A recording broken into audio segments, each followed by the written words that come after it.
Bonsoir à tous et bienvenue à ceux qui nous regardent. Donc, nous sommes avec Tugdual Derville. Nous allons aborder le thème de l'écologie intégrale ou écologie maximale, comme marqué juste en dessous. Donc, il est entre autres délégué général de l'association Alliance Vita, mais je vais vous laisser vous présenter plus en détail. Alors, que dois-je prendre? Mon âge, 58 ans. Je suis marié à Raphaël, qui m'a donné un bon de sortie pour ce soir. J'ai 6 enfants et 2 petits-enfants. Voilà, une fille puis 5 garçons.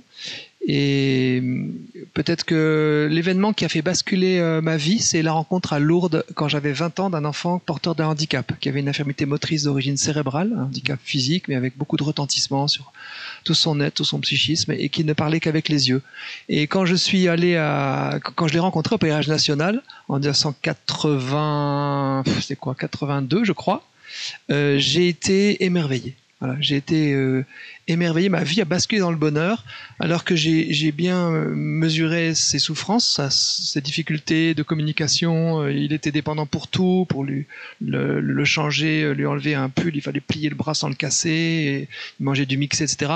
Mais il y avait dans son regard une humanité tellement intacte, une tellement grande profondeur de vie, une tellement grande joie parfois, tristesse aussi parfois, mais que j'ai été émerveillé par son humanité. Et ça a fait basculer ma vie. Avant, j'avais une nostalgie de mon enfance, l'attente de ma vie d'après, qu'est-ce que serait ma vie, l'être cher qui peut-être viendrait combler cette vie. Et j'étais un peu dans cet entre-deux. Et Cédric m'a fait rentrer dans ce que moi j'appelle maintenant le présent d'éternité, c'est-à-dire la joie d'être vraiment présent à la personne et de goûter l'émerveillement devant ce qu'il est, là je paraphrase l'évangile, révélé au plus petit, au plus fragile. Il y a une sorte de luminosité qui émanait de lui. Et ça m'a conduit à fonder à bras ouverts quelques années plus tard, en 86, donc 4 ans plus tard, après d'autres rencontres. Donc ça a vraiment tout transformé. J'ai rencontré ma femme à bras ouverts, c'était pas le but, mais voilà, toute ma vie a basculé dans une rencontre qui a été, je crois, vraiment féconde pour moi en tout cas. On va revenir sur cette association, mais juste avant, est-ce que vous pourriez nous parler de votre cadre familial durant votre jeunesse, de vos études aussi? Et alors, je suis né dans une famille assez relativement chrétienne. Si je vais vraiment dans la profondeur de cette histoire, j'ai eu dans l'enfance des prières exaucées. Petites prières très précises exaucées. Et également une dans l'adolescence, où j'ai demandé quelque chose que je n'osais pas demander, et à mes parents, d'ordre spirituel d'ailleurs. Et quand 4 jours après, par surprise, j'ai été exaucé, je vais dire ce que c'est très spécial en fait, mais j'ai été dans un sanctuaire marial en Espagne et on m'a dit demande quelque chose. J'ai demandé qu'on dise l'Angélus chez moi. C'est très particulier, mais et je n'aurais jamais osé demander ça. Je sais pas pourquoi, par pudeur. Et quelques jours plus tard, les cloches ont sonné dans ma bonne ville de Toulon où j'habitais, et ma mère a dit à mon père: ah Jean, lorsque j'étais jeune et que les cloches sonnaient ainsi avant le déjeuner, nous disions l'Angélus à la maison. Qu'est-ce que tu dirais si on faisait ça? Et mon père a dit, quelle bonne idée. Mon père qui était assez pudique, très chrétien, mais assez pudique. Et quand j'ai entendu ça, mais ça vraiment, les fils se sont touchés dans ma tête. C'est incroyable, j'avais demandé et j'avais dit à personne. Voilà, ça s'est arrivé dans la suite de cette demande. Et ça a été, cet exaucement-là m'a été très utile dans l'adolescence, quand j'ai eu vraiment où j'ai tiré ma foi comme un boulet. J'ai pas abandonné la pratique, la confession si, mais la pratique dominicale, de la messe dominicale, je l'ai pas abandonnée. Mais j'avais cet exaucement ou ces petits de l'enfance qui m'ont vraiment aidé jusqu'à la rencontre avec Cédric. Voilà. J'ai un frère aîné qui est prêtre. Donc, qui a eu une vocation progressive dans la prêtrise, une famille où il y avait pas mal de prêtres. Mon père était militaire, on a beaucoup déménagé. Et ces déménagements étaient source de renouveau de l'amitié, avec des souffrances de séparation, mais de renouveau dans l'amitié. Voilà. Autre élément dans ma biographie, je m'étale un peu, mais vous avez le droit de me couper, Emmanuel, c'est que j'ai redoublé ma première et ma terminale. Donc j'ai eu, c'était lié notamment à un déménagement en première, une bonne excuse, disons, un alibi. Mais après, j'ai été vraiment en échec. J'ai découvert après, j'étais sans doute dyslexique et peut-être un peu particulier, cérébralement parlant, inadapté au monde scolaire, ou l'inverse. Et donc ces échecs, qui ont été très douloureux pour moi aussi, parce que par rapport à mes amis, j'ai eu mon bac en même temps que mon petit frère de 27 mois de moins que moi, et ça m'a pas posé de problème par rapport à mon petit frère, on s'entendait très bien, mais ça m'a quand même posé des problèmes par rapport à mes amis, une sorte d'humiliation, d'échecs successifs, et je me sentais vraiment pas bien. Et quand j'ai eu finalement mon bac à 19 ans et demi, après j'ai réussi mes études supérieures selon les critères français qui attachent beaucoup d'importance aux études. Voilà, c'est comme ça. J'ai fait Sciences Po Paris, une licence en droit en même temps, j'ai fait l'ESSEC ensuite en admis sur titre avec un concours, mon service militaire entre-temps. Et donc il y a eu un contraste dans ma vie entre des échecs vraiment qui faisaient que quand les gens me regardaient, j'étais un raté, et moi je me voyais comme un raté, puis c'est resté assez profondément en moi, le scrupuleux qui croit qu'il est un raté, et puis des réussites fortes qui aussi m'ont stupéfait. Je faisais des tas de rêves ensuite et des cauchemars qu'on me disait non, c'est pas votre place, vous êtes viré, enfin voilà. Et c'est pendant la première année de Sciences Po, après la première année de Sciences Po, et pendant les années qui ont suivi, que ma vie s'est vraiment développée à la fois dans le sport, je fais beaucoup de sport, d'athlétisme, dans des activités auprès d'enfants porteurs de handicap. Il y a eu une conjonction pour moi de réveil en fait de tout mon être avec le succès entre guillemets des études. Mais maintenant du coup ça m'a fait regarder aussi les choses, c'est étonnant. Juger les gens selon leur succès, c'est tellement injuste. Et j'aime bien le pape Benoît XVI qui, quand il était cardinal, avant d'être élu pape, qui disait « Le succès n'est pas un nom de Dieu ». Voilà, le succès n'est pas un nom de Dieu. Et nous qui cherchons un peu la victoire quand même, la nôtre, on peut se demander qu'est-ce qu'on cherche le plus, à être admiré, à être aimé, à être connu, je me pose la question. Et on sait ça que l'histoire de l'Église, elle s'est pas faite dans le succès. Elle s'est souvent faite dans le martyre d'ailleurs. Hein. Saint Pierre et Saint Paul, c'était un gros échec à la fin. Et c'est ça qui a fondé l'Église. Curieux, non ? Après vos études, ou peut-être à la fin, vous avez commencé à travailler dans l'association des Petits Frères des Pauvres. Pourquoi avoir commencé par là? Est-ce que vous aviez des vues ensuite? C'est vrai qu'à la fin de l'ESSEC, il fallait faire un stage. Donc j'ai fait un stage au ministère au secrétariat d'État à la jeunesse et au sport comme chargé de mission auprès du directeur de la vie associative et de la jeunesse. J'étais jeune à l'époque. Donc il recrutait des stagiaires pour essayer de... Et là j'ai fait un rapport sur les loisirs des enfants porteurs de handicap. Et c'était, on disait plutôt handicapé directement. Les formules un peu plus fines sont arrivées ensuite. Et là, j'ai essayé de plaider pour les loisirs des enfants handicapés. Et en cherchant ensuite des stages ailleurs, où mes camarades allaient plutôt dans la finance ou le marketing, quelque chose en moi m'en empêchait. C'est par plaisir que je suis allé chercher ailleurs, et effectivement j'étais embauché par les Petits Frères des Pauvres dans un service qui s'occupait de communication interne et de projets innovants. Et j'ai fait ça parce que je pense que j'étais porté à ça. C'était aussi la conséquence logique de ma rencontre avec les enfants porteurs de handicap.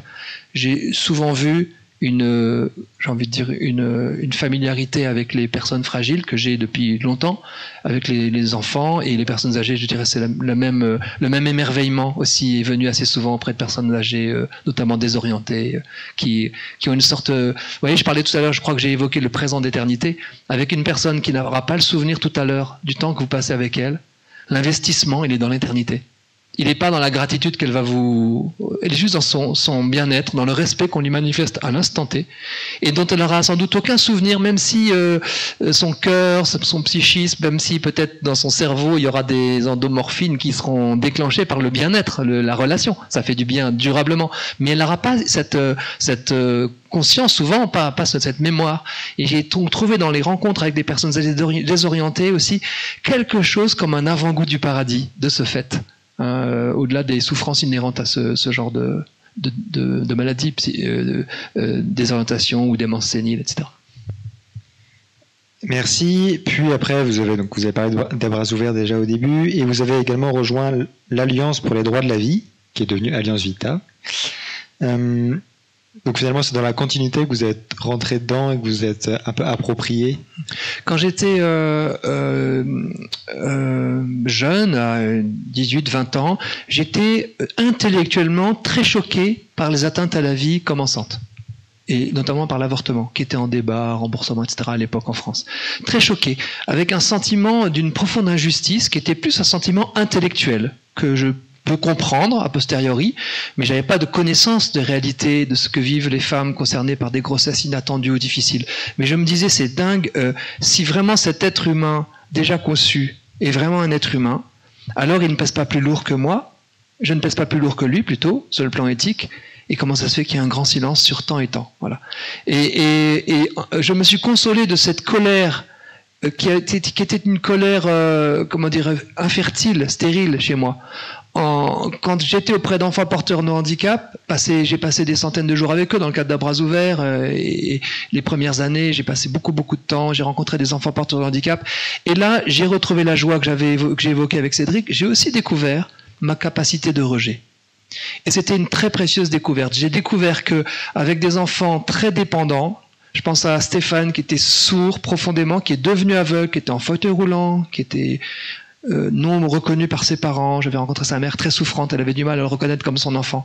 Et à l'adolescence, j'ai passé beaucoup de temps avec Stéphane. Il est devenu très difficile, très compliqué, violent même. Et c'était très compliqué à gérer. Cette violence inhérente à l'adolescence, chez lui, avec ce handicap, où il fallait aller au contact, puisqu'il était devenu aveugle, pour échanger avec lui avec des gestes dans la main, pour essayer d'expliquer des choses. Et ses colères étaient très très violentes. Et un jour, j'ai ressenti en moi un rejet viscéral de mon ami.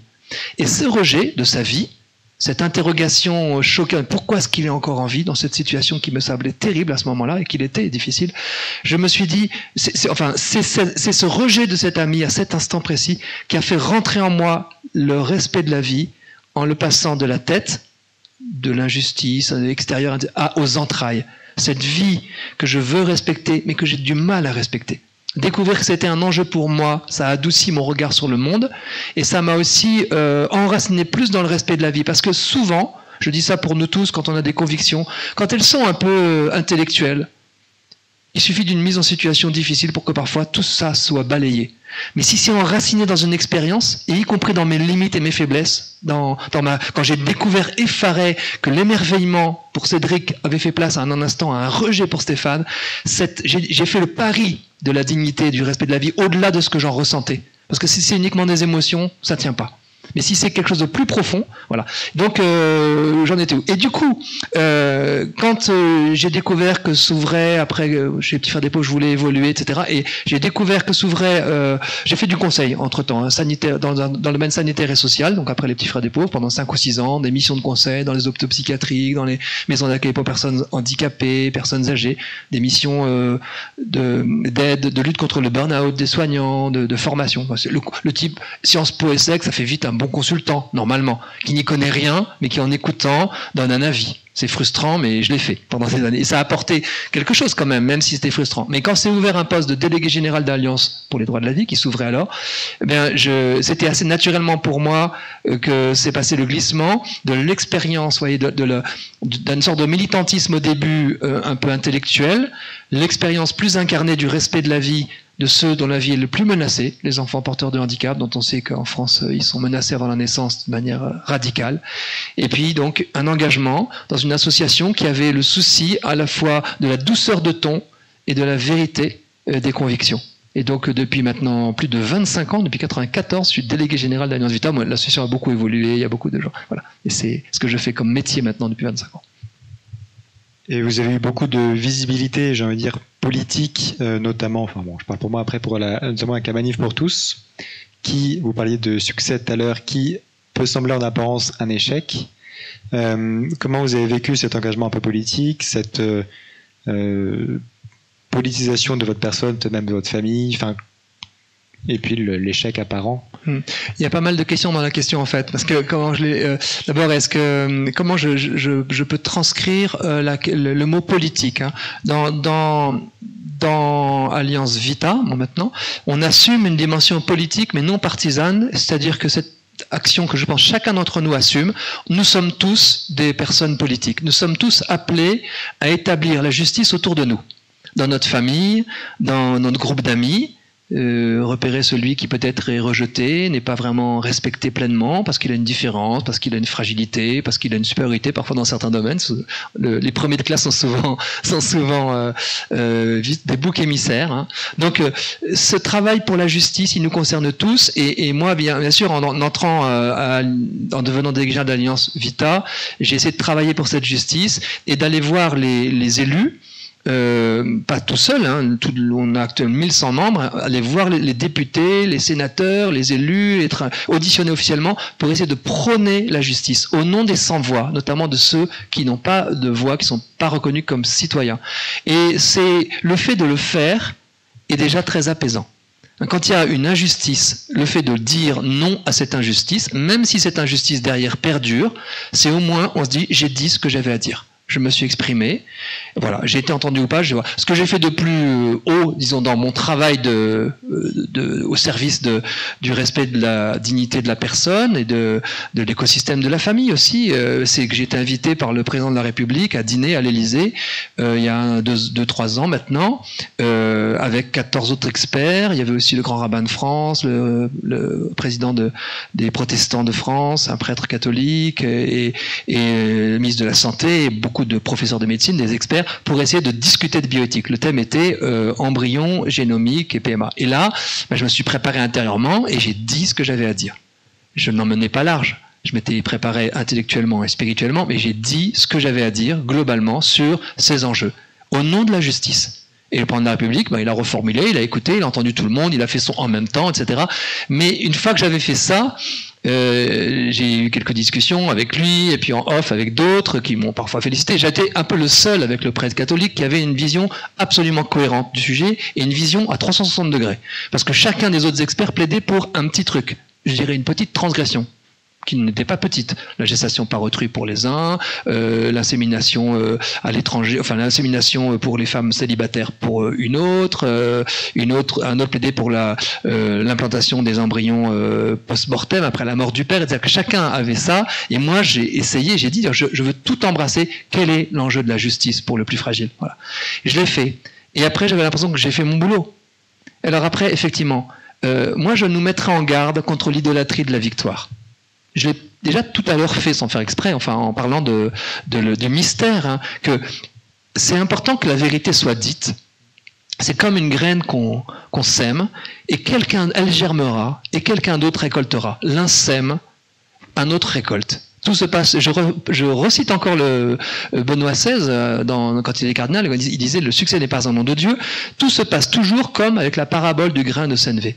Et parfois, quand j'ai dans la rue, souvent je me vois là marchant dans la rue et me disant « tu ne sers à rien », une petite voix intérieure, l'accusateur, le décourageur, avec un grand D, qui dit « tu ne sers à rien, ce que tu fais ne sert à rien, regarde comme les choses évoluent, toutes les lois passent, etc. » Bon, c'est ce décourageur-là, je sais bien qui il est, cet accusateur. Et se dire « mais non, parce que qu'est-ce que je cherche? C'est peut-être parce que je cherche ma victoire, ou qu'on me reconnaisse, qu'on dit « oui, il avait raison ». Alors que l'histoire s'est faite avec des personnes minorités agissantes, qui étaient moquées, auxquelles personne n'a cru, et auxquelles l'histoire a donné raison a posteriori. Pas forcément toujours des chrétiens. Ça peut être ceux qui ont lutté contre l'esclavage, par exemple, étaient seuls contre eux tous, parce qu'il y avait une sorte de convergence d'intérêts économiques, sociaux, on fait comme on a toujours fait, etc. Et donc j'essaye de me dire, voilà, on tient une lampe allumée, d'autres l'ont fait avant nous, courageusement, les résistants à certains moments, à toutes sortes de types d'injustices, donc on tient cette lampe allumée, et peut-être que la fécondité sera là où je ne vois pas, parce que nous visons l'efficacité, mais nous cueillons, où nous savons que viendra une fécondité. Cette fécondité, c'est peut-être les nouvelles générations qui contribuent aussi à prendre le relais. C'est peut-être mon pire ennemi, entre guillemets, qui changerait d'avis. Moi, j'étais frappé de voir... c'est dans l'histoire de Moïse qu'on trouve ça. Moïse a la vie qui est menacée par un génocide sexo-sélectif, puisque Pharaon ordonne aux sages-femmes des Hébreux de tuer les nouveau-nés de sexe mâle des Hébreux. Shivra et Pua, c'est les noms bizarroïdes des sages-femmes, désobéissent à Pharaon, écoutant une loi qu'elles ont dans le cœur, le respect de la vie, avant le décalogue.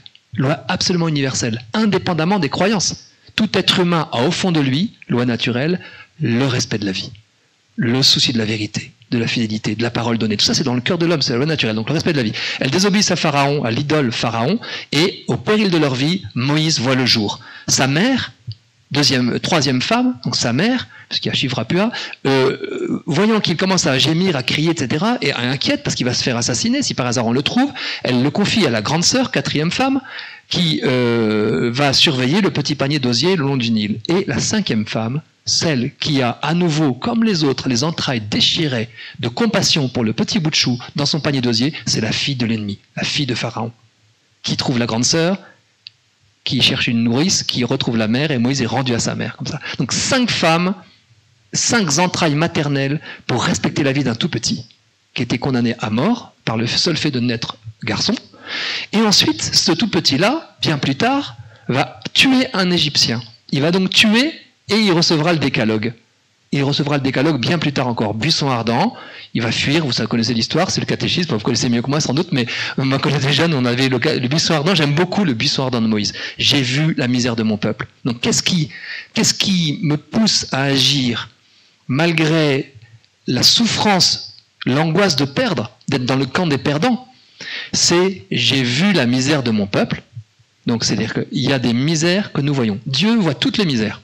Grâce à Dieu, je ne vois pas toutes les misères. Mais chacun d'entre nous est appelé, par l'option préférentielle pour les pauvres, bien sûr, à être saisi d'une misère par une rencontre, par un regard posé. Qui sur un détenu, qui sur des migrants, qui sur des personnes porteuses de handicap, peut-être des femmes en difficulté, des femmes qui sont plongées dans la prostitution, des gens qui sont dans une grande misère matérielle, des gens de l'autre bout du monde. Chacun va être saisi de compassion et va agir. J'ai vu la misère de mon peuple. Et ça, c'est vraiment ça, faire preuve d'humanité. Donc, c'est une joie de se dire, j'ai été saisi, et peut-être que, je sais pas, Emmanuel, on peut être saisi par la misère spirituelle d'un peuple. C'est-à-dire, je suis appelé à accompagner cette misère spirituelle, par exemple. Donc, on fait sa vocation universelle à l'humanité, en étant saisi d'émerveillement devant quelqu'un, que peut-être on aurait méprisé dans notre logique idéologique, etc. Et après, dans le buisson ardent, Dieu le rejoint Moïse, j'ai vu la misère de mon peuple, lui-même, il avait voulu se faire justice lui-même, va voir Pharaon. C'est-à-dire qu'il l'envoie. Et ça ressemble un peu à ce que nous on essaye de faire, en allant voir les pharaons, les puissants que je suis parfois, parce qu'on est tous acteurs de justice et d'injustice. Va voir Pharaon, Moïse, je ne suis pas doué pour la parole, ni dire ni d'inventaire, et quand tu me parles, ma bouche est pâteuse. Autrement dit, je ne suis pas à la hauteur de l'appel qu'on fait pour moi, et tant mieux. Je ne suis pas digne, je ne suis pas à la hauteur, je n'ai pas les talents, ce n'est pas suffisant. Et qui t'a fait une bouche? Répond Dieu. Etc. Et Moïse négocie, on lui donne un compagnon, Aaron, et il a 12 entrevues de lobbying avec Pharaon pour libérer son peuple de l'esclavage. Donc, je vois la misère de mon peuple, la France. Je vois les esclavages dans lesquels nous sommes englués.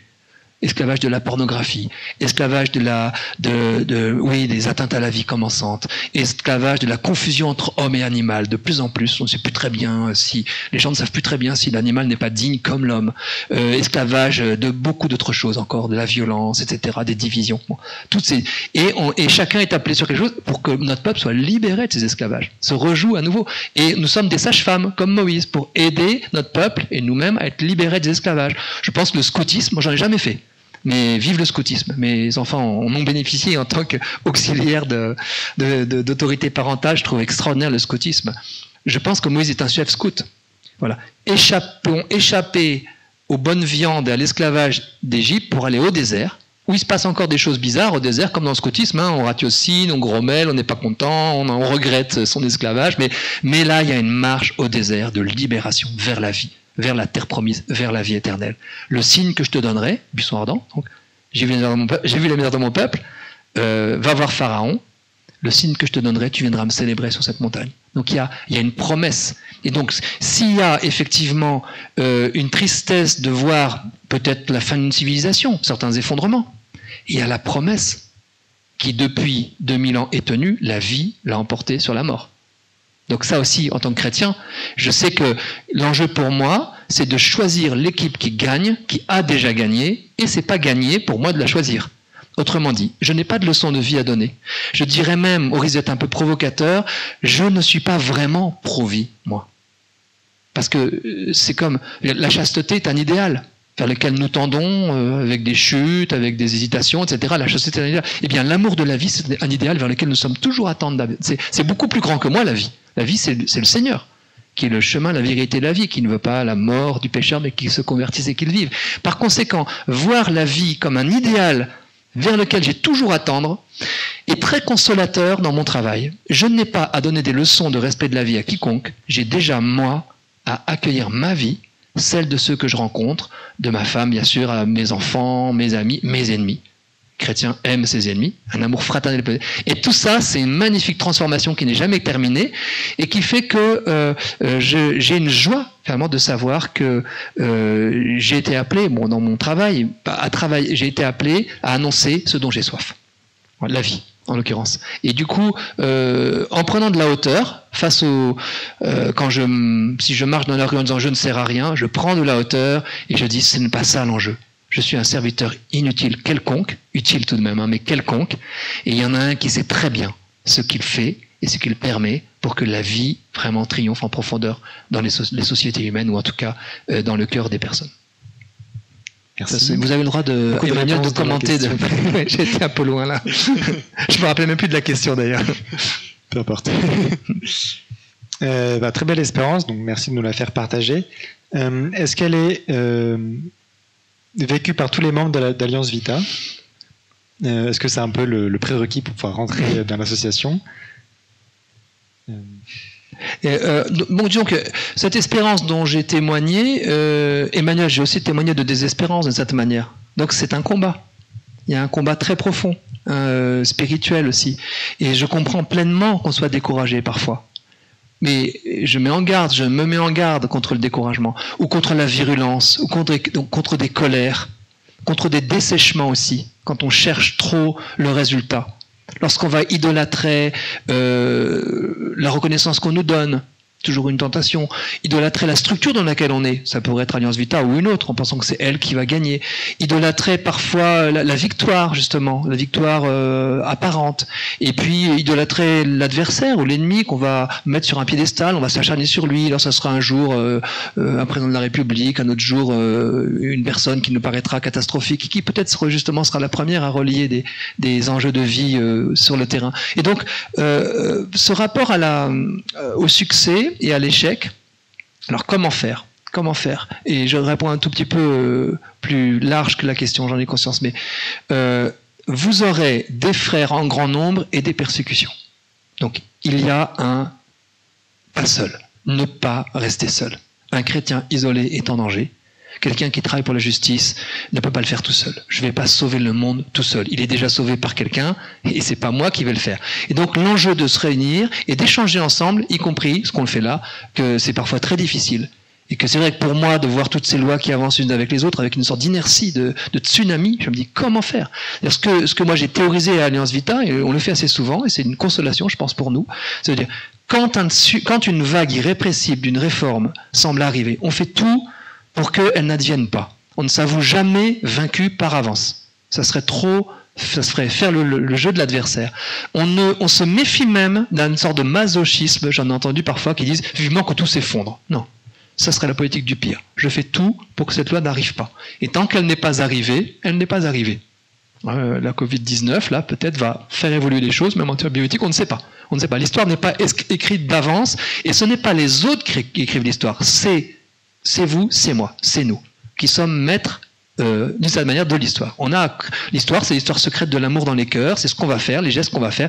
L'histoire se fait pas que dans les superstructures étatiques, elle se fait aussi dans l'humus, dans l'humilité de nos actions quotidiennes, dans plein d'initiatives. Voilà. Donc déjà avoir conscience de ça et goûter. Alors je dis sur cette tsunami apparemment irrépressible, je surfe sur une petite planche blanche qui se voit de loin, et qui est celle de la vérité. Et je dis la vérité. Ça, c'est un travail à faire. Je dis, par exemple, un exemple type dans la Bible, c'est Daniel, pour l'affaire de Suzanne et des vieillards. 2 vieillards libidineux veulent violer la pauvre Suzanne, et au point que, comme elle se refuse à eux, ils veulent la faire lapider, prétendant qu'ils l'ont vue avec un amant. Bon, c'est ça l'histoire en gros. Et là, elle va être lapidée. Et il y a un jeune magistrat qui, contre sa caste, se dresse et dit « Je suis innocent du sang de cette femme ». Voilà. Il a le courage de se mettre en grand danger, car les jeux sont faits, et avec finesse et avec l'aide de l'Esprit Saint, il a réussi à montrer que ce sont les 2 vieillards qui sont, les coupables et non pas cette femme.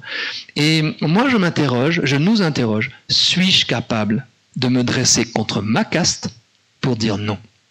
Je pense qu'il y a deux enjeux majeurs pour les chrétiens. Être capable de dire non à sa caste, à un certain moment pour la justice, et aimer fraternellement son ennemi. Le critère numéro 1 du christianisme, qui peut le plus, peut le moins, le critère donc absolu, Jésus nous l'a donné sur la croix, pardonne-leur, ils ne savent pas ce qu'ils font, en situation, il l'a fait, il a pardonné à ses ennemis ceux qu'il avait crucifiés en situation. Et donc nous sommes appelés à la même chose, à pardonner à nos ennemis en situation. Quels sont nos ennemis? C'est une question. On pourrait faire la typologie. Parfois c'est très proche. Ça peut être des gens très proches de nous, familialement, etc., mais qui nous remettent en cause par leur attitude, par leur regard. Ça peut être plus lointain. C'est presque plus facile pour moi quand c'est un plateau de télé, un adversaire de télé. Mais je sais que je demande intérieurement, là, je demande vraiment la grâce d'aimer celui face auquel je vais être. De ne pas être dans un affrontement stérile où j'essaie à le mettre KO, et lui aussi, ou après on comptera les points. Je cherche à poser sur lui un regard de bienveillance. Pardonne-lui, il ne sait pas ce qu'il fait.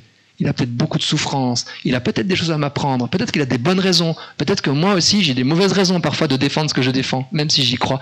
Plus on est assuré dans ses convictions, plus on peut lui reconnaître qu'il a peut-être une raison profonde que je ne connais pas dans le mystère de sa personne pour dire ce qu'il dit. Et je vous assure qu'à maintes reprises, j'ai eu des très grandes consolations. Un exemple que je peux partager ici, c'est Jacqueline Jenkel, qui est une femme qui a dit qu'elle se suiciderait parce qu'elle était âgée, quoiqu'en bonne santé. J'étais confronté chez elle, chez Hanouna, donc j'étais invité chez Hanouna, et en arrivant sur le plateau, alors que j'avais peur de cette femme qui avait dit des choses assez grossières en plus pour légitimer son suicide programmé, j'ai posé mon regard sur elle tout de suite, je l'ai regardée, je lui ai souri, et après on a été confrontés, et j'ai dit des choses fortes, mais par exemple, j'ai dit à cette femme, les yeux dans les yeux, en direct, chez Hanouna, j'ai dit, vous savez, lorsque vous avez dit que c'était indigne de se faire changer, vous avez même dit, je crois, elle avait dit torcher, je sais pas quoi, par des personnes, c'était absolument indigne, vous faites souffrir des personnes porteuses de handicap, qui ont des auxiliaires de vie, qui s'en occupent intimement, et qui les aident, qui les soignent, qui en prennent soin. J'ai dit, ça n'a pas été votre intention de les blesser, je pense, mais c'est très blessant pour eux. Et elle m'a regardé d'un air un petit peu particulier. Je lui ai ouvert la porte, je ne l'ai pas enfermé, écrasé, j'ai ouvert la porte, je sais, c'est pas votre intention, mais c'était très blessant. Bon, l'émission s'est passée comme ça, Hanouna a terminé en félicitant pour mon prénom, Bizarroïde, et ce qui a ça avait une touche d'exotisme dans cette émission relativement légère, voire plus, l'invitée suivante était très trash, et après, j'ai discuté avec cette femme pendant une demi-heure, et on a échangé en profondeur. Et je l'ai embrassée après sur les 2 joues, c'était pré-Covid, j'ai ramené à son taxi, et elle m'a dit des choses très personnelles, très profondes, très bienveillantes. Et on a échangé, je lui ai parlé de la façon dont j'avais accompagné certains proches, y compris quand ils étaient grabataires, j'avais changé moi-même, et en disant, mais ce n'était pas indigne, c'était magnifique, il y avait des relations très fortes, et oui, mais m'a-t-elle dit, moi je pourrais pas, puis vous êtes meilleur que moi. Et j'ai dit, non, pourquoi vous dites ça? Mais elle avait de l'humilité. Donc ça aussi, c'est des grandes consolations. Si on en reste à des batailles juste de manifs, ce qui sont nécessaires parfois, on va compter les points, on va vouloir gagner, écraser. Mais si on s'engage auprès des personnes, on aura des consolations, des petites consolations, des petites victoires. On en a besoin pour la route. On a besoin de fêter des petites victoires, de déboucher des bouteilles de champagne, d'avoir la joie d'une personne qui accueille la vie alors qu'elle ne l'accueillait pas, qui change son point de vue, qui fait un pas vers nous, etc. Et tout ça, on le collectionne et ça nous fait avancer. Sinon, si on croit qu'on peut tenir sans consolation, c'est qu'il va falloir je fais la bête, on finit par se décourager. Donc cela permet d'avoir le bonheur. Je fais juste la transition avec votre livre. Vous pouvez nous en parler si vous voulez, sachant que c'est un tome 2, je crois, en gros. Donc sur la nouvelle recette de bonheur, je vous en prie. C'est culotté comme titre, mais du coup je le montre, c'est ça. Nouvelle recette de bonheur, ça vient de sortir. C'est 71 petits textes où je pars d'un constat pour essayer de proposer une action. Et en fait, ce sont des chroniques que j'ai pu faire. Il y a un premier tome avec 67 recettes de bonheur. Et à chaque fois, il y a une action d'écologie humaine. Alors, il faudrait que je donne des exemples, c'est ça, non? Pour qu'on se rende compte. Vous pouvez, oui. Après, on parlera de l'écologie humaine si vous voulez. Voilà. Mais et par exemple, dompter les écrans. C'est intéressant, non? Ça nous concerne tous. L'actualité. Voilà, donc j'explique en partant de Jean-Jacques Goldman et de sa chanson sur cette femme qui vit sa vie par procuration. J'estime à quel point nous vivons nos vies aussi très dépendants des écrans. Pas forcément pour voir des choses longues comme ça. La plupart des gens, ils zappent au bout de 30 secondes, 25 secondes. Et moi, le premier, on a envie de voir des petites choses. Donc j'explique qu'est-ce qu'on peut faire pour avoir un autre regard, une autre attitude. Par exemple, le fait de s'accrocher à une rencontre comme ça jusqu'au bout. Comme on s'accrocherait jusqu'au bout à un livre. C'est autre chose que de zapper de trucs amusants en trucs amusants. Voyez, sur la Covid-19, moi, régulièrement, tous les jours presque, je reçois des petites images humoristiques rigolotes qui racontent, qui se moquent de l'un, de l'autre. On peut collectionner ça. Mais est-ce que ça nous construit vraiment? Voilà, c'est une question. Donc je propose une façon de faire. Voilà. Rire surtout de soi. Bon. Un des exemples, et à chaque fois je commande ça. Donc je dis pas que j'arrive à suivre mes recettes. Les recettes, c'est un mot un peu provocateur et peut-être marketing pour encourager les gens à lire, mais c'est surtout une façon d'être plus en vérité avec soi-même et d'accueillir en profondeur comment dire, le fait que c'est avec les autres qu'on peut être heureux seulement. C'est l'être humain a besoin d'autrui pour se connaître, et donc je propose toutes sortes de façons de davantage respecter, notamment les plus fragiles. Donc vous avez utilisé l'expression écologie humaine. Au tout début de notre rencontre, j'évoquais l'écologie intégrale ou même l'écologie maximale. Est-ce que vous pouvez déjà commencer par définir ce que ça veut dire? Parce que bon, maintenant on invente beaucoup de mots, tout le monde ne met pas forcément les mêmes choses derrière. Je pense au mot dignité par exemple. Alors, bon, moi j'aurais ma définition peut-être un peu personnelle, mais c'est vrai qu'on a souvent parlé d'écologie au sens d'écologie environnementale. Il y a quelques dizaines d'années désormais, des lanceurs d'alerte qu'on prenait pour des fous ont dit « Attention, humanité, tu es en train de scier la branche sur laquelle tu es assis. On est en train de bousiller, entre guillemets, la planète, les écosystèmes, et la question qui était posée, c'est allons-nous léguer aux générations futures une planète habitable, un air respirable et des écosystèmes dont on a bénéficié. Et vous voyez, on est dans la déploration de la dégradation des écosystèmes, de la perte de biodiversité, etc. Qu'il faut regarder avec un œil acéré, en vérité, au-delà de tous les débats, parfois un peu clivants qu'il peut y avoir.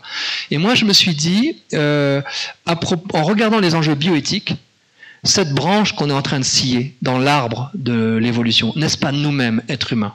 C'est-à-dire, est-ce qu'on n'est pas aussi en train de se scier lorsqu'on voyait que les premiers bébés génétiquement modifiés étaient nés en Chine, qu'on manipulait les embryons, que des bébés à 3 parents génétiques étaient aussi nés du fait de manipulation génétique, tout ça pour le bien de l'homme, disait-on, etc. Est-ce que c'est pas la nature même de l'homme, les repères anthropologiques dont on a tous bénéficié, est-ce que c'est pas cela aussi qu'il faut léguer aux générations futures?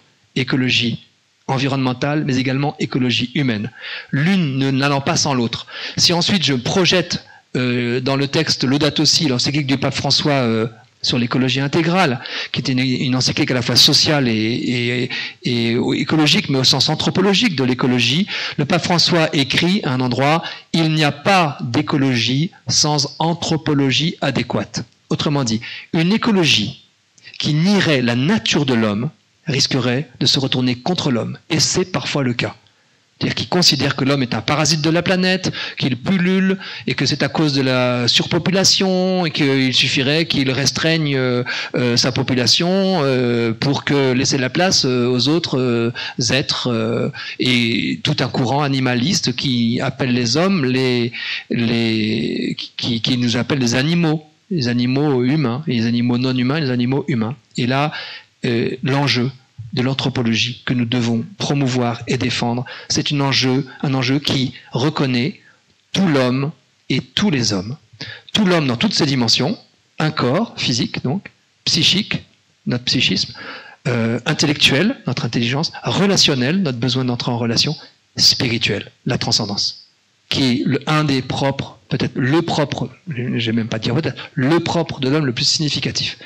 Si on ampute l'homme de cette transcendance, sa dignité se dissout et il devient l'égal des animaux, alors que c'est lui qui est responsable de gérer au mieux cette création. Donc, l'écologie intégrale va intégrer à la fois le respect des écosystèmes, de la planète, par souci de la léguer aux générations futures, par amour pour les générations futures. C'est d'ailleurs une magnifique responsabilité de se dire, désormais, on a tellement de puissance qu'on est responsable même des générations futures, auxquelles on doit léguer ce qui leur permettra de continuer à faire grandir l'humanité et le moins en moins, si possible, la blesser. Donc les écosystèmes et également l'être humain lui-même. Protéger tout l'homme et tous les hommes, ceux de l'autre bout du monde et les générations à venir. Voilà une façon de voir les choses de façon intégrale et qui, au fond, très naturelle et logique, parce que toute écologie doit passer par l'homme. Le rhinocéros blanc, qui est très très menacé, il ne s'en fiche de son extinction. Il s'en fiche. Et c'est nous, par contre, ça nous peine de voir qu'une espèce magnifique risque de disparaître parce qu'on n'a pas préservé les écosystèmes qui lui permettraient de survivre, de se développer encore. Donc c'est une responsabilité extraordinaire, mais qui passe par l'homme et qui passe par la responsabilité de l'homme sur le reste de la création. Voilà. Alors il y a peut-être d'autres façons de le dire. Moi je ferais presque un logiquement équivalent entre écologie humaine et écologie intégrale, parce que tout passe par l'être humain, et aussi pour éviter que l'être humain soit simplement mis en accusation. J'étudie beaucoup en ce moment le courant de pensée animaliste, qui part peut-être de bonnes intentions, qui part aussi de constats dramatiques sur une certaine industrialisation de la façon de gérer les animaux, donc une façon aussi qui n'est pas forcément respectueuse de la création. Mais ce courant animaliste, dans les dernières lectures que je peux faire, par exemple, accuse Jésus de ce qu'ils appellent le spécisme, qui est une forme de racisme, à leurs yeux, qui considéreraient que les êtres humains sont supérieurs aux animaux. Ils appellent ça, c'est une forme de racisme aux yeux des animalistes. Et ils disent, Jésus est spéciste. Autrement dit, il est raciste contre les animaux, puisqu'il considère que l'homme est supérieur. Eh bien, derrière Jésus, je dis oui. Quand il nous dit, par exemple, quand il chasse un démon et que ça va dans un troupeau de porcs, 2000 porcs, oui, pour libérer une personne, bah oui, les cochons ne valent pas la même chose que les êtres humains, même si c'est des animaux intéressants et intelligents et qu'on peut élever, etc., et qui sont parfois maltraités dans des élevages trop industriels, j'en disconviens pas. De même, à un moment donné, pour nous renforcer dans notre estime de nous-mêmes, il dit, mais regardez des moineaux, l'animal le moins cher. N'inventons pas 2 moineaux pour 5 sous, je sais plus très bien. Il donne 2 prix différents en évangile. Voilà, vous voyez. Mais quand il y en a un qui tombe, le Père le sait. Enfin, il le sait. Donc il est concerné. Mais vous, chacun de vos cheveux est compté. Combien valez-vous plus que tous les moineaux du monde? Fin de citation.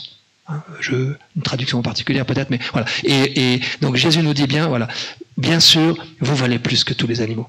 Et pourtant, les animaux sont précieux, sont intéressants, doivent être, voilà, il y a dans l'évangile fourmille d'animaux, dans les paraboles, un peu partout, mais toujours pour nous édifier. Et là, il y a une relation privilégiée avec l'homme, la dignité humaine est absolument inaliénable et unique, et c'est notre spécificité. Et ça, il faut vraiment la défendre quand on a une écologie qui met l'homme dans ce rôle de gestionnaire, de responsabilité, qui assume sa supériorité. Ça veut pas dire qu'on méprise la nature, bien au contraire. Et cette crise qu'on peut constater dans la société, enfin, je ne sais pas si vous avez le même constat que moi, de cette incompréhension de la dignité humaine ou même de la personne humaine, parce que bon, certains animalistes considèrent qu'il y a la personne non humaine et la personne humaine. Selon vous, à quoi elle est due et quels remèdes on peut apporter? Voilà, si vous avez des pistes. C'est vraiment le sujet que je creuse beaucoup en ce moment, donc j'y réfléchis et j'avoue que je me suis posé vraiment des questions. Comment se fait-il qu'on en soit arrivé à une telle autodévalorisation et presque à un tel projet d'autodestruction? Est-ce qu'il y a un agenda caché? Je ne suis pas trop complotiste, je me méfie du complotisme, mais un peu comme si, peut-être, qu'il y a des relents quand même derrière de malthusianisme. Le courant de pensée né au XIXe siècle qui a estimé que si nous voulions continuer de progresser dans les projets d'opulence que l'humanité pouvait avoir déjà à l'époque, il fallait empêcher les pauvres de se reproduire. Donc il y a encore un immense courant, et je crains que nous soyons contaminés. Tout à l'heure j'ai dit les hommes pullulent, et bien il y a peut-être beaucoup d'entre nous là qui le pensons, qu'il y a des endroits où il vaudrait mieux que ça pullule moins, qu'on serait moins menacés. Voyez. Donc il y a un courant de pensée malthusien qui estime que pour résoudre les problèmes de la planète, l'enjeu majeur, c'est de diminuer le nombre d'êtres humains et de ne plus se reproduire. Et il y a beaucoup de jeunes de votre génération qui commencent à dire « nous n'aurons pas d'enfants ». Parce qu'avoir un enfant, c'est une atteinte à la planète et peut-être une atteinte au bonheur de l'humanité. Voilà. Sans voir à quel point... D'abord, c'est faux parce que la Terre a largement de quoi nourrir ses habitants. C'est une question de logistique, d'échanges nord-sud. Dans l'encyclique Laudato Si, le pape n'y va pas avec le dos de la cuillère lorsqu'il cite les évêques de Nouvelle-Zélande et qui disent quel est le sens de l'interdit de tuer quand 20% de la population du monde vole aux pauvres, aux 80% autres, l'essentiel qui leur manque pour subsister. Donc il y a un enjeu, il pointe l'inégalité. Mais le tiers de la nourriture produite est jeté aujourd'hui. Donc voyons ce que nous jetons, ce que nous gaspillons dans les cantines, chez nous, etc., la façon dont on gère les dates de péremption et tout ça. Voilà. Donc il y a un enjeu de partage absolument majeur. Et donc moi je pense qu'il y a toute une partie du courant écologiste qui surfe sur l'animalisme pour des raisons malthusiennes. Voilà. Après, il y a aussi... tout un pan de compassion légitime, mais si on ne voit pas la différence homme-animal, du fait de l'amputation de la dimension spirituelle de l'homme, à ce moment-là, effectivement, on doit traiter l'homme comme on traite l'animal. Et vous savez que dans son encyclique La charité dans la vérité, Caritas in Veritate, le pape Benoît XVI dénonce la tendance à ce qu'il appelle une raison close face à la raison ouverte. Une raison close, fermée, close comme fermée, fermée à la transcendance. Donc, un monde totalement matérialiste, fermé à la transcendance, croit que nous ne sommes que des équations sophistiquées, biochimiques, complexes, et qu'on va pouvoir, nous sommes des animaux donc évolués, et que si on arrive à faire un robot qui nous sera supérieur, il prendra le relais de l'évolution. C'est le courant transhumaniste. Hein. Et donc, un matérialisme affirmé nie la dignité humaine. La dignité humaine, ma dignité, ce qui fait que je suis un être humain et que vous en êtes un aussi, c'est lié à la sacralité de la vie humaine.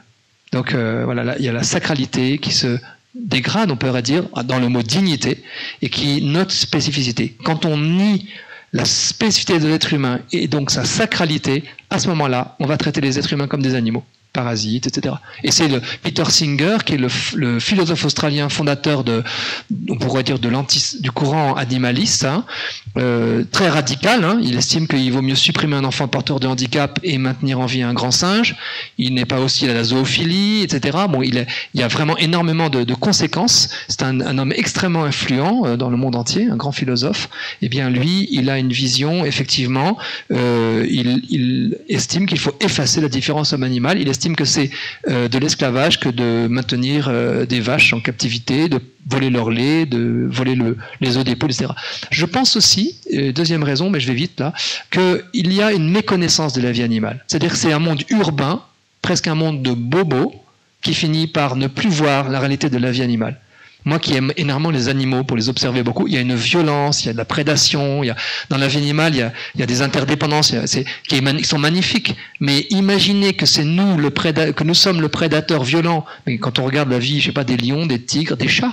Hein, et en France, il y a 8 millions de chats errants. C'est un énorme problème pour la biodiversité. Les gens aiment beaucoup les chats, voilà, mais il y a 8 millions de chats qui errent et qui sont pour 25% la cause de la baisse des passereaux dans nos jardins. Hein. Il y a 25% de la baisse des oiseaux qui s'observe aujourd'hui qui est liée à la prédation par des chats errants. Vous voyez, donc le chat est très sympathique, mais c'est un prédateur. Et un chat qu'on laisse errer 12 heures par jour, il va essayer d'attraper des petits moineaux, il saute à 2 mètres de haut, etc. Et donc, quand on regarde la vie animale de près, quand on voit la prolifération des rats ou des ragondins dans ce coin-là, etc., on sait qu'il faut réguler et on s'aperçoit bien que voilà, on ne va pas traiter de la même manière l'ibis sacré d'Égypte, qui est apparu dans le marais Poitevin et que la Ligue de protection des oiseaux a contribué à éradiquer quand elle le pouvait, pour éviter que cet ibis sacré d'Égypte, qui n'a rien de sacré, mais qui s'est échappé des eaux, vienne détruire les écosystèmes des oiseaux endémiques en mangeant les œufs. Voilà. Donc on tue des ibis sacrés, qui sont des très beaux oiseaux, mais un migrant venu d'Égypte est sacré, lui oui. Et on ne va pas le tuer grâce à Dieu. Vous voyez, il ne joue pas dans la même catégorie, parce que d'un côté, il y a des êtres humains qui sont tous égaux les uns aux autres en dignité, et d'autres, il y a des animaux qui sont magnifiques, mais qui ne sont pas des êtres dignes. Voilà. J'avais une question. C'est l'ibis qui vous a... qui m'a perturbé. Oui. Je ne sais pas s'il y a des questions dans le chat. Il y a une petite feuille avec des anti-sèches pour les questions. Ah oui. Quelle est la perspective pour l'avenir de la France ou pour Alliance Vita, enfin, quelle priorité vous voyez, même si en ce moment il y a la Covid qui perturbe peut-être un peu certains schémas ou qui en accélère d'autres? Dans le contexte historique, je pense que je parle dans un contexte ici chrétien et catholique. C'est assez étonnant de voir combien le Seigneur, par sa mère, est intervenu dans l'histoire de France. Et je lisais encore l'autre jour un texte à propos des émeutes et des menaces énormes pour la vie de notre pays en 1947. Il y a eu les apparitions de l'île Bouchard, où quelques jeunes, j'en ai rencontré une qui est décédée maintenant, mais ont eu la demande de prier pour la France, pour la paix, et la paix est advenue quelques temps plus tard contre toute attente, alors qu'il y avait vraiment une menace d'insurrection communiste qui était très violente. Il y a eu un train qui a déraillé, plusieurs dizaines de morts, etc. Voilà, on n'est plus dans cette époque. Donc, je pense que l'enjeu de l'histoire de notre pays comme des autres pays est vraiment un enjeu presque de vocation spécifique et qu'il faut porter ça dans la prière. Je crois beaucoup dans la prière pour l'histoire, qui ne nous exonère pas d'intervenir dans l'histoire pour être artisans de justice et de paix. Voilà. Donc cette dimension spirituelle, elle ne laisse pas de m'étonner de voir tous ces lieux où l'histoire s'est faite aussi par la prière des petits. et que nous sommes tous, du coup. Ensuite, j'observe aussi que il y a un foisonnement d'initiatives au service des plus fragiles qui transforment la société et qui sont, pour beaucoup d'entre elles, ces initiatives portées par des chrétiens. Ça me fait penser à un dissident tchécoslovaque qui s'appelle Václav Benda, un ami de Václav Havel, qui, du temps du communisme, disait « ça ne sert à rien de l'affronter frontalement avec les forces que nous n'avons pas, mais il faut occuper tous les espaces de pouvoir que le pouvoir totalitaire de son époque laisse vacants, pour y instaurer la vie dans la vérité. » Et moi j'appelle ça des oasis de vie dans la vérité. Un groupe où on échange, on prie ensemble, une dimension humanitaire, une dimension culturelle, une dimension spirituelle suivant les lieux. Et je vois des lieux en France, vous en voyez, ceux qui vous ont construit. Vous voyez, ces lieux où vous avez dû aller. Le scoutisme à tel ou tel endroit, qui ne sont pas des lieux toujours purs. Hein. Il y a aussi toujours des scories dedans. Nous ne sommes pas purs ni parfaits. Mais je pense que la société se transforme dans l'humus, hein, de ce que moi j'appelle le mycélium, c'est-à-dire les racines du champignon qui ne se voient pas. Si on voit un petit peu une herbe un peu différente quand elle est sèche, mais ça ne se voit pas. Et à certains moments, il y a des manifestations spectaculaires, sporadiques. Ces manifestations, les manifestations de rue par exemple, elles sont intéressantes, elles sont importantes, on se voit, il y a de l'énergie mais c'est pas ça la vraie vie. La vraie vie, c'est ce qui se passe dans l'humus, auprès des plus fragiles. Colocation solidaire, comme Lazare ou Lapa. Maison d'accueil, communauté d'accueil pour des personnes gravement traumatisées crâniennes, les maisons Simon de Sirène. Bon, j'ai pensé à bras ouverts de certaine manière, mais ce qui se passe à Paray-le-Monial, ce qui se passe ici, dans ce diocèse, en Vendée, où il y a des groupes de jeunes qui discernent sur leur vocation. Je vois de multiples initiatives qui sont prises. Parfois, je rencontre leurs fondateurs, avec parfois des outils technologiques, de nouvelles technologies, et c'est ça l'histoire en marche. Donc il y a toujours à humaniser, à faire preuve d'humanité. Donc si on regarde comme des spectateurs passifs cette histoire passée, on va être démoralisé. Si on prend le train de l'histoire et qu'on apporte sa touche avec l'appel qu'on a, eh bien on construira ce monde. Voilà. Les idéologies mortifères qui pensaient enterrer le christianisme, je pense au nazisme et au communisme, se sont enterrées elles-mêmes avec les millions de morts qu'elles ont provoqués. Et le christianisme est toujours là, vivant, avec bien sûr les fragilités de ses membres, et parfois les fautes graves, hein, c'est bien sûr. Hein. Donc je crois qu'il faut garder à cet esprit que nous avons les millénaires pour nous, l'histoire pour nous, et surtout ce qui s'est passé il y a 2000 ans est définitif. Voilà. Après, je ne vais pas prédire l'avenir. Il y a un seul verbe que je peux conjuguer au futur, c'est « je mourrai ». Et ce verbe, il est très précieux. Très précieux. Parce que je vais mourir un jour, et donc l'important... Donc c'est un conseil que j'aime me donner grâce à un travail que j'ai fait sur les écrits de Viktor Frankl, un psychanalyste autrichien qui s'intéresse au sens de la vie. Voilà, il dit il y a 4 façons de donner un sens à sa vie. Il dit 3 d'ailleurs, mais enfin il y en a un. Premièrement, c'est accomplir une œuvre ou une bonne action. Voilà. Chacun d'entre nous, l'être humain, qui a envie d'accomplir quelque chose. Donc accomplissons ce pourquoi on est fait, répondons à notre appel, accomplissons-le.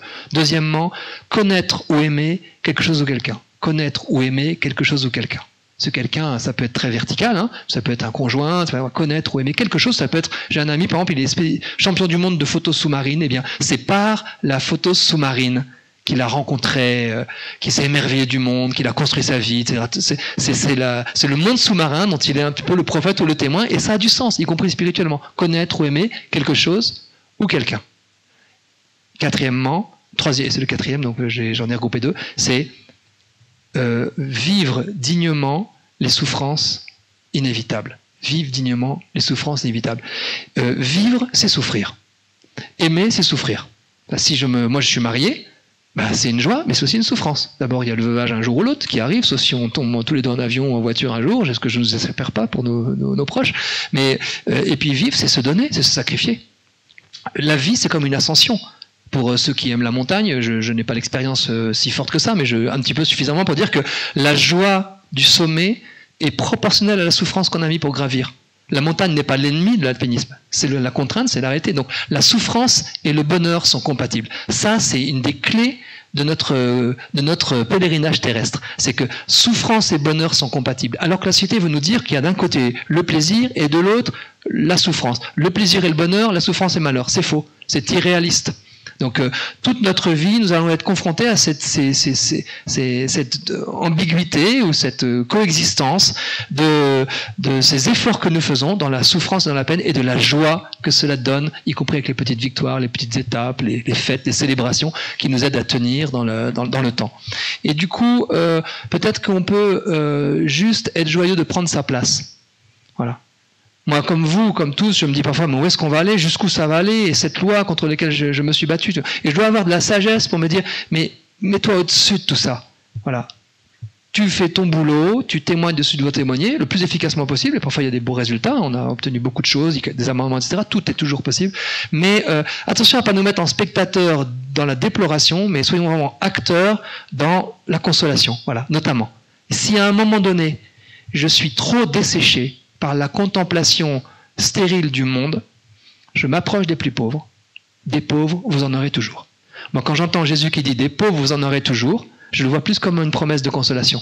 Car il tressaille de joie sous l'action de l'Esprit Saint et dit « je te bénis, Père du ciel et de la terre, ce que tu as caché aux sages, aux intelligents, tu l'as révélé aux tout petits ». Donc auprès des tout petits, qui sont nous tous, un jour ou l'autre, on est aussi nous-mêmes le plus petit à un certain moment dans nos vies, pour bien des raisons, mais auprès des plus petits, il y a un émerveillement qui est un appel à l'action. Et cette action, elle est toujours utile, elle est toujours possible, et jusqu'au bout de l'existence, jusqu'au moment où soi-même, on est le tout petit qui est consolé et accompagné. Merci beaucoup. Je ne sais pas s'il y a eu des questions entre-temps. Je reformulerai la question si...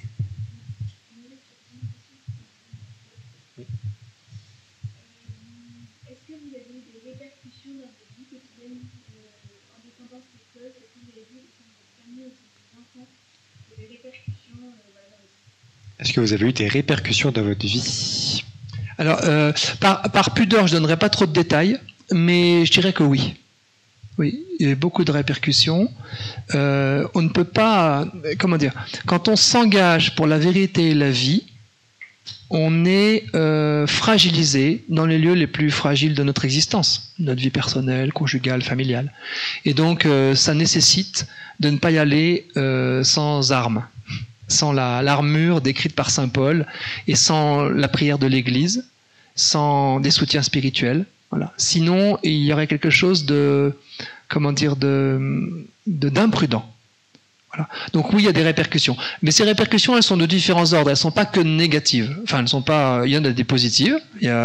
Parce qu'il y a la joie d'être ensemble, de se soutenir. Ma femme me soutient énormément, par exemple. Ça a renforcé vraiment notre couple énormément. Mais il y a aussi parfois des conséquences moins évidentes.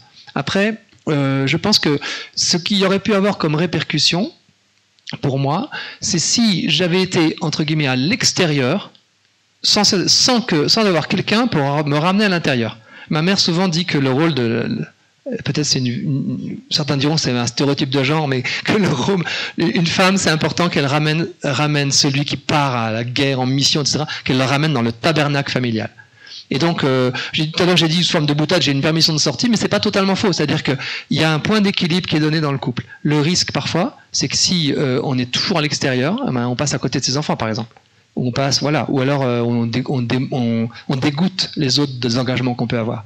Et là, c'est une question d'équilibre. Donc moi, je crois beaucoup que le sacrement de mariage est missionnaire. C'est lui qui porte. Enfin, ma mission, si j'en ai une, et je pense que j'en ai peut-être une aussi comme chacun, mais dans ce que j'ai fait, elle n'est pas portée par mon sacrement de baptême, mais par mon sacrement de mariage. Et donc, il y a une autorité réciproque qui s'exprime, et on évalue ça ensemble. Et par exemple, ma femme attend de sanctuariser un peu de temps de vacances d'été, un bon temps, j'aime bien mes vacances en plus, et quand j'ai des invitations à ce moment-là pour parler dans des congrès ou dans des endroits où il y a plein de jeunes, ça, où j'ai envie de dire oui pour faire plaisir et parce que c'est attrayant, même si ça fait peur, et ben ma femme en général me dit non, ça non, on garde ça. Voilà. Et ça c'est très très important pour ne pas partir dissoudre sa famille dans ce qui serait une mission extérieure qui oublierait ce que mes parents appelaient quand j'étais jeune le devoir d'État. Fais ton devoir d'État. Ça répond à la question. Voilà. Mais sur la question spirituelle, je suis plus pudique, mais je dirais que attention, Hein, si on lutte contre... Bon, imaginons qu'un groupe de jeunes qui sont sensibles aux blessures infligées par la pornographie, par exemple. Voilà. S'ils ont envie de lutter contre ça, de dénoncer ça, dénoncer l'exploitation des femmes, dénoncer ces images, les produits d'appel dans lesquels on est happé parce qu'il y a une image, puis une autre tac, et puis bon, voilà. Si on fait ça sans la dimension spirituelle, on est vite paumé, on va s'engluer dedans, on va tomber dans la fosse dont on cherche à sortir les autres éventuellement. Donc là, il y a vraiment une nécessité dans ce genre de mission, au service de la vie, au service de la famille, etc. Quand on est en plus visible, il y a vraiment en arrière-fond, en base arrière, une solide prière personnelle, familiale, conjugale, familiale, et avec d'autres, des contemplatifs, etc. Il faut vraiment qu'il y ait un soutien priant très fort, parce que la bataille est très profondément spirituelle. C'est une chose que j'ai découvert de plus en plus. Et voilà, il y a un combat spirituel, un affrontement spirituel avec des forces de vie et des forces de mort. Et nous sommes tous traversés par cet affrontement. Et c'est pas moi qui suis force de vie face aux autres qui sont force de mort. Je suis traversé et du coup, je dois vraiment régulièrement me soigner pour que la vie l'emporte sur la mort, y compris dans le fond de mon âme. Est-ce que vous auriez une dernière chose à dire à ceux qui nous regardent ou qui nous regarderont, chrétiens ou pas chrétiens? Et j'ai quand même parlé chrétien là. Donc voilà, qu'est-ce que j'aurais à dire? C'est pas la dernière petite phrase là encore, hein, n'est-ce pas? Non, il n'y a pas encore là. Ouais. Je dirais. Eh bien, non, mais je dirais, je synthétise 2-3 petites choses. Ne passez pas à côté des plus fragiles et des plus pauvres, comme lieu de mission et de consolation aussi, personnes qui peuvent énormément nous apprendre, parce que les plus fragiles, conscients de leur dépendance, souvent ont l'humilité de reconnaître cette dépendance fondamentale que nous avons par rapport au Créateur. Ça, c'est le cadeau peut-être qu'elles nous font. Les handicaps visibles nous permettent d'accueillir nos propres handicaps parfois moins visibles. Ensuite, faites attention à ne pas entrer dans le jeu, le sport national de la critique et de la déploration. Je pense qu'un regard honnête sur le fond de nos cœurs déjà va peut-être limiter cette habitude de traiter par l'ironie les tentatives parfois bien désespérées et bien minables de nos dirigeants pour nous tirer d'affaire dans l'affaire d'aujourd'hui par exemple. Hein. Mais voilà, chacun prenons nos responsabilités. Et après, ne cherchons pas non plus à nous laisser écraser par l'impression de fin du monde, de fin de civilisation, d'autant plus que les générations nouvelles ont besoin d'espérance hein, et d'y croire. Moi, je pense que, j'en suis même certain, que les générations se suivent et ne se ressemblent pas, et que l'Esprit Saint, dans lequel je crois, cette force d'en haut, donne à chacun la force d'accomplir sa mission pour le temps qui est le sien. Et ça, c'est très rassurant et joyeux de voir. Moi, je vois les générations qui viennent et des personnes qui s'engagent avec les talents qui sont les leurs et qui ne sont pas ceux de ma génération pour continuer à transformer le monde. Et ça veut dire aussi de descendre un peu de son piédestal d'observateur, bien pour mettre les mains dans le cambouis, et commencer peut-être par le service des pauvres, des fragiles. Quand j'ai défini tout à l'heure les pauvres, c'est toutes sortes de personnes, mais c'est auprès d'elles que vous serez envoyé en mission. Non pas des pauvres en général, mais une personne, un visage. Ça peut être un grand-parent âgé, ça peut être une personne de la rue que vous croisez et que vous commencez à connaître, ça peut être un ami qui vous a mis sur une certaine piste. Voilà. C'est dans des rencontres qu'on se laisse envoyer, et alors vous aurez une action politique, une action de civilisation, d'humanisation, comme les chrétiens l'ont depuis la nuit des temps, et comme aussi beaucoup de non-chrétiens l'ont, car on le voit avec la fille de Pharaon que j'évoquais tout à l'heure, et bien d'autres, j'ai eu beaucoup de témoignages. Il essaie parfois des gens improbables qui vont être les ferments d'humanité.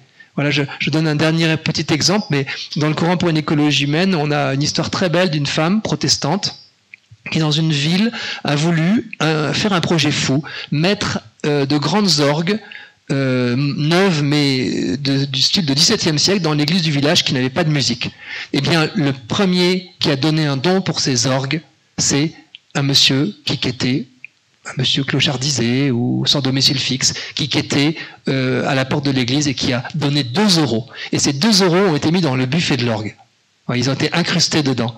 Et vous voyez, c'est comme le supplément d'âme dont il avait besoin, et bien c'était ça, plus que il n'a pas eu le sentiment que c'était du gaspillage de mettre tant d'argent dans des orgues, et cet orgue a fait revivre beaucoup de choses dans le village. Voilà. Vous voyez, et là on est là, nous, un petit peu comme avec des projets un peu fous, et à se découvrir que les plus fragiles vont peut-être être ceux qui vont déclencher les premiers accueils de ces projets. Voilà, n'hésitez pas du coup à aller chercher ceux qui vous seront mis sur votre chemin, hein, comme Saint-Martin, voilà, 18 ans, légionnaire romain.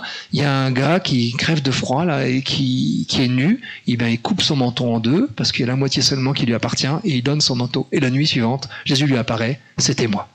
C'était moi. Voilà. Ben, je vous souhaite de faire ce genre de rencontre et merci d'avoir supporté avec patience jusqu'au bout ces échanges.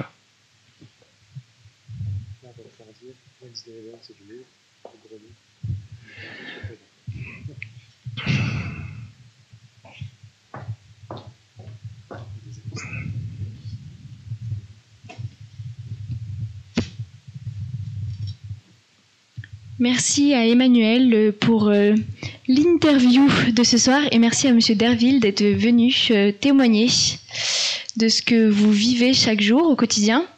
Quelques petites infos. La semaine prochaine, nous attendons un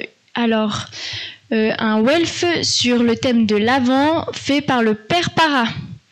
Ensuite, on se retrouvera en janvier pour le début de l'année avec des nouveaux thèmes et des nouvelles surprises. N'hésitez pas à vous abonner à notre page Facebook La Fontaine, à Instagram. Récemment, on est sorti sur Twitter aussi. La petite nouveauté de la semaine et je vous dis à bientôt. Et moi, j'ajoute que Wednesday Events, c'est du lourd, du gros lourd.